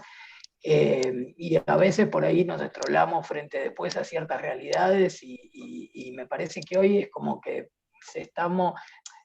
podemos empezar a dividir las aguas, ¿no? Una cosa es cuando estás empezando con una clínica, en instalarla institucionalmente a la clínica, con la experiencia que ya hay de otras clínicas, y otra cuestión es cuando la clínica ya está instalada y cómo se mueve para cumplir con los objetivos pedagógicos sin hacerla desaparecer como lloraba Luis y todos cuando vemos que desaparece una clínica por las peores razones. Pero lo único que quería agregar a lo que vos decías, Martín, es que tampoco, digamos, hay como un mea culpa, que está bueno, ¿no? En ese momento éramos como muy entusiastas y creímos mucho en la educación clínica y fuimos con todo, y era una especie de aventura, como la palabra que se estuvo utilizando y demás. Pero también hubo por lo menos en el ámbito en donde nosotros nos movíamos, también hubo una suerte de responsabilidad, lo voy a poner en estos términos, de la financiación de los donantes a nivel internacional, porque una clínica necesita algo de fondos que a veces no tienen que venir o no vienen directamente del presupuesto de la universidad.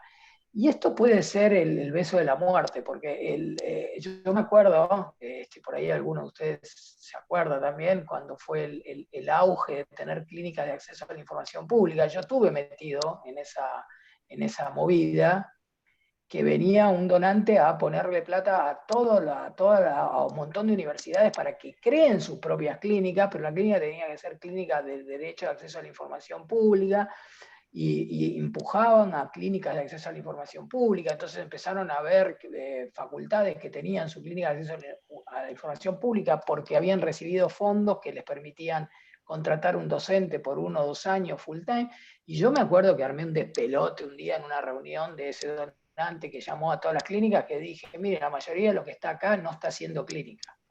Entonces es como que se habían generado un montón de espacios que le decían que era clínica, pero no eran clínicas. No eran clínicas, se habían usado los fondos para otras cosas. Nos creímos que estábamos haciendo clínica. Entonces, no es solamente, digamos, hubo una confluencia también de factores, me parece, Martín, que en ese momento, digamos, estoy hablando de hace unos años, la aventura de la clínica era por un lado, pero también era como empujada por una cuestión de financiación que a muchos les venía bien y que después terminó en la nada. Y yo también vi desaparecer clínicas y hacerlo sin ninguna sistematicidad y sin ninguna idea de decir, bueno, ¿hace falta una clínica específica de acceso a la información o necesitamos una clínica de interés público en donde haya Esta discusión la tuvimos en la UP pila de veces. Nada, quería señalar eso, ¿no? O sea, independencia que a veces es hacia adentro de la universidad y las autoridades de la universidad y cómo está instalada institucionalmente, e independencia hacia afuera también cuando las clínicas empiezan a recibir algún apoyo externo para desarrollarse y después se desarrolla cualquier cosa menos una clínica, ¿no? Hay que estar como atento a eso. Y les pido disculpas que me voy a bajar no a las 7:30, sino en 2 o 3 minutos, porque ya me están buscando. Gracias. Tenemos ahí 14 minutos más por delante. No sé si alguien quiere hacer alguna pregunta. Sí, José María Martocchi. Adelante. Hacen mute. Ahí está. Bueno, gracias Martín de nuevo por sostener este espacio. Un gusto participar.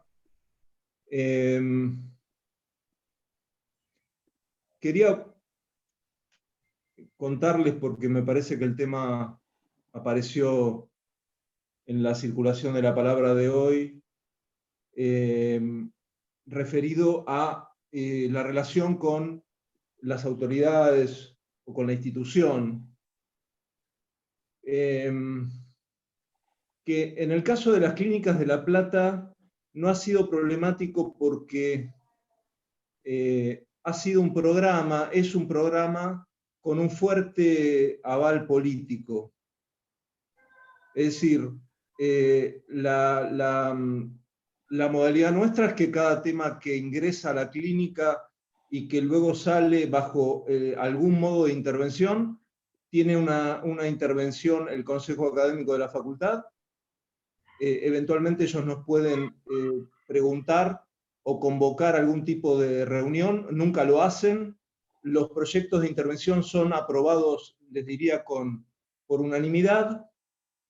Y yo no me he puesto a pensar, digamos, en profundidad por qué esto pasa, pero me imagino que puede pasar por un alto grado de indiferencia frente a lo que hacemos, es decir, cierto desconocimiento de los efectos que produce nuestra actividad, tanto en el campo pedagógico como en el campo social y político, o también puede ser porque las autoridades de la facultad congenian ideológica y políticamente con digamos, con este perfil de intervención que tenemos en las clínicas, que es un perfil muy marcado, muy fuerte.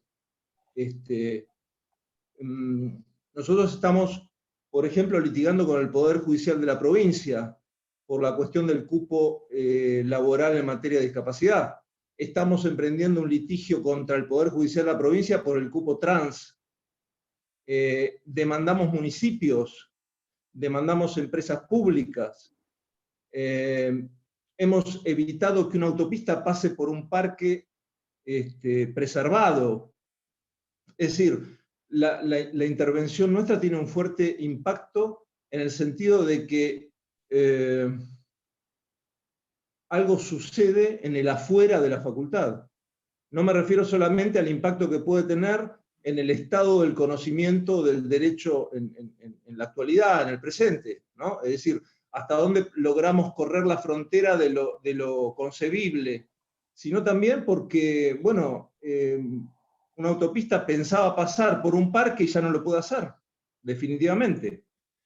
O llevamos al Poder Judicial a un litigio, pese a que al Poder Judicial recurrimos habitualmente para justamente que se transforme en garantía de tutela. Entonces, bueno, creo también que esta autoridad, diría, o esta capacidad que nos atribuimos para intervenir, para promover este tipo de litigios, tiene que ver con más de 10 años de construcción de esa autoridad. Es decir, en general se sabe que lo nuestro no es un trabajo espontáneo, sino que requiere, digamos, cada trabajo que le damos curso requiere mucho tiempo de elaboración. Y esto es conocido, esto es sabido, entonces hay una construcción de autoridad que nos permite cierto crédito en este sentido. Bueno, y termino, Martín, referido a la cuestión de la aventura, ¿no? que en el segundo encuentro había tenido cierta resonancia esa palabra. Yo no quiero poner la aventura a una manera de trabajar planificada, argumentada, sensata, plausible, realista. Digamos, no hablo de sierra maestra, pero quiero asociar la aventura al concepto de deseo, es decir, esto que evidentemente nos reúne a todos y todas quienes estamos hoy aquí, el deseo de hacer algo con el derecho, y el trabajo, ¿no? Esa palabra que yo también recuperé en la presentación que hice, es decir, no solamente se trata de deseo, sino de de cómo hacemos para llevar adelante ese deseo, y esto implica planificación y trabajo. Gracias, Martín. Muchas gracias, José María. Muy pertinente la aclaración. Hay que pensar ahí cuáles son las palabras que representan lo que queremos decir. Estoy de acuerdo con tu apreciación, de todas formas. No sé si los panelistas quieren cerrar un minuto cada uno como para después que les comente cómo pensamos seguir. Tenemos 10 minutos en total, así que si quieren un minuto cada uno y yo después un minuto de cierre para comentarles cómo seguiríamos. ¿La palabra? Bueno, me hago cargo de lo que dijo Eduardo. Sí, creo que nosotros, siguiendo lo que dijo José María, hemos tenido la clínica de la Facultad de Derecho del Litoral ha sido creada por impulso de la gestión política. No es que hemos sido ajenos al impulso, no hemos tenido el espaldarazo de la gestión política. Pero mi intención en la exposición era, y que Eduardo lo entendió bien, era que existen límites y la pregunta es qué hacer con esos límites. Y la viabilización institucional me pareció una manera de ponerle límite a los límites. Porque la composición de nuestro consejo determina que son consejeros de distintos estamentos, docente, no docente y docentes, pero que no necesariamente responden a la gestión política del cual o cual partido, sino que son generalmente docentes titulares de cátedra, digamos, la vaca sagrada le decimos nosotros, ¿no? O sea, la vaca sagrada de la facultad. Y dar esa discusión en un marco donde la corrección política nos ayuda, vamos a morir de corrección política, pero digamos, donde la oposición a valores es mucho más compleja, significa encauzar los límites que pueden surgir de otro lado para que se discutan ahí y en todo caso se expliciten y si la decisión sea tomada, tal o cual decano, sea el que sea, se vea compelido por esa decisión del órgano asambleario de la universidad, de la facultad. Y esa es la intención de llevarlo con una práctica dinámica y de discusión. Es decir, vamos a dar la discusión donde tenemos que darla, no dejemos que se dé en otro lugar. Digamos, yo creo que nosotros nacemos por la incapacidad de los lugares deliberativos de resolver los problemas donde se tienen que resolver. Y en parte eso, y entonces vamos a llevar la discusión a donde hay que llevarla, con los actores que hay que llevarla en el récord necesario, es decir, que esté en el récord, ¿no? Que esté ahí arriba de la mesa, decime por qué no puedo tal cosa. Y le aseguro que, no hemos tenido demasiados conflictos, pero le aseguro que si alguien quiere presentar oposición, desde el punto de vista de la corrección política que estos tiempos exigen, es muy complicado que la den, con los valores que nosotros sostenemos, digamos. Y entonces se vuelve un círculo virtuoso. El órgano me apoyó, la decisión política tiene que acompañar y así vamos construyendo. Pero una última cosa, me parece que la construcción de institucionalidad a partir de la legitimación de base, legitimación de trabajo que marca José María, es central. Si nosotros no construimos a través de nuestro trabajo, es muy difícil que sostengamos lo que vamos a decir en el Consejo. Muchas gracias, Carlos. Celes, ¿querés cerrar con algo? Dale, así ya me voy a dar clase también.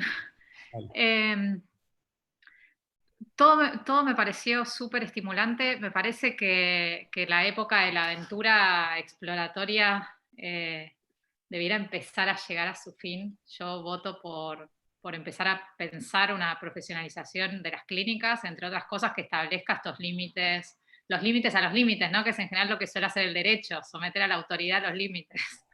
Entonces empezar a crear entre nosotros esos criterios me parece clave, empezar con una estrategia de soft law para después sostenerla de manera más o menos uniforme en todos nuestros espacios y después empezar a explorar formas de trabajar hacia dentro de la clínica con todas las variedades que tenemos. O sea, me parece que podemos hacer una cosa muy espectacular si sumamos todas las experiencias que tenemos por acá. Así que de nuevo gracias y eso sería todo por mi parte.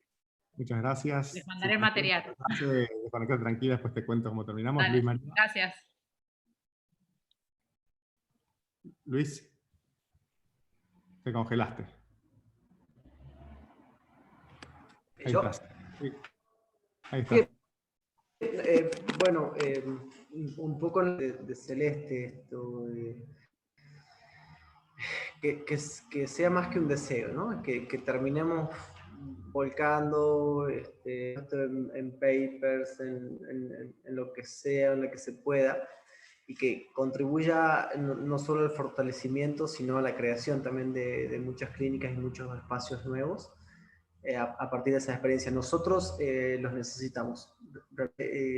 Quiero que sepan que en Tucumán los necesita un montón para poder consolidar su clínica y en ese sentido aspiramos a contar con su ayuda. Sí, agradecerles a todos ustedes por el espacio, a Martín especialmente, y bueno, muchas gracias. Muy bien. Un minuto para vos y un minuto para mí y terminamos. Dale, gracias.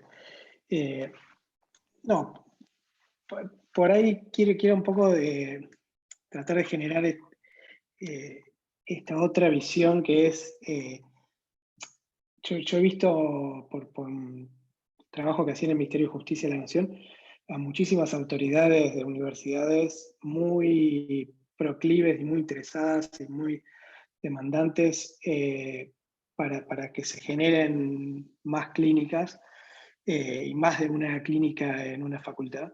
O sea que es un momento para aprovechar para que haya, para promover nosotros, digo, y nosotras, que haya más espacios, y cuanto más espacios haya, más fácil va a ser neutralizar cualquier de estos problemas que se mencionaron. Entonces, quisiera que no nos quedemos con la idea de los problemas con las autoridades, y que los puede haber, pero sin embargo es más, el momento es más un momento en el cual está la oportunidad y todo dado para que se consolide una red más formal y menos aventurera, como decía Celes, y el trabajo sea menos aventurero y más estrategizado y más planificado, y nos fortalezcamos, digo, y hay mucha experiencia comparada en países donde se fortalecieron estas redes, y eso ayudó a cada una de las clínicas en cualquier inconveniente, cualquier obstáculo que les fuera surgiendo, y así como dice Luis María, que en Tucumán, este espacio es útil, creo que en Cava también, y me parece que en cada uno de los espacios tener detrás este respaldo, un respaldo institucional, aunque no sea de persona jurídica, pero sí de una red bien constituida, es vital, porque obstáculos hay muchos, y prefiero pensar en tantas oportunidades que existen, y los obstáculos se van sobrepasando si esto va tomando la forma que todo indica que puede tomar. Así que nada, a quienes están por ahí, yo no conozco cada una de las situaciones de ustedes, pero quienes están iniciándose en esta actividad, instarlos a adentrarse, que es una actividad apasionante y hay mucho para hacer, y cada una de las jurisdicciones del país necesita institucionalmente también clínicas jurídicas con estudiantes comprometidos con el interés público, y después graduados y graduadas que tengan esta visión del derecho, en el cual el derecho también sirve para mejorar la situación de nuestra comunidad. Así que nada, todos tenemos que avanzar para que esto vaya tomando forma. Muy bien, muchas gracias, y yo voy a usar medio minuto. A ver, primero agradecerles a todos y a todas estos 4 encuentros, el compromiso, haber estado ahí, aunque sea raro a veces el formato. Hemos tenido una asistencia de 44, entre 30 y 44 asistentes en las 4 reuniones, lo cual me parece mucho más de lo que esperábamos. El Centro de Derechos Humanos asumió un compromiso con un proyecto para sostener este espacio durante todo el año que viene, con lo cual nosotros vamos a hacer ese trabajo, porque va a ser nuestro trabajo. Lo que sí necesitamos es que la conversación sea con compromiso de todos y todas, lo que se les ocurra, que pueda servir, para que el año que viene podamos tener los encuentros, más encuentros como este, o para que el año que viene podamos ir dando pasos en consolidar la idea de una red, o pensar a quién deberíamos sentar en la mesa, o a pensar cómo podríamos hacer un proceso de elaboración de materiales. Todo lo que se les ocurra, les pido que por favor me llamen a mí en todo caso, me escriban y conversemos, porque es algo que no se puede hacer si no es horizontalmente y aprovechando toda la experiencia que hay en esta mesa virtual. Pero sí podemos dar el compromiso de que vamos a empujar tratar de crear el bien común desde el bien público, desde el centro, que es algo que siempre es una dificultad ver quién empuja eso, pero necesitamos los aportes y la contribución, con lo cual les pido que lo que se les ocurra después de estas reuniones nos escriban, nos llamen, y nosotros vamos a escribirles pronto para ir definiendo la agenda de los próximos encuentros. Así que, dicho eso, para no pasarnos mucho más del horario, les agradezco enormemente una vez más, y bueno, estamos en contacto. Muchas gracias.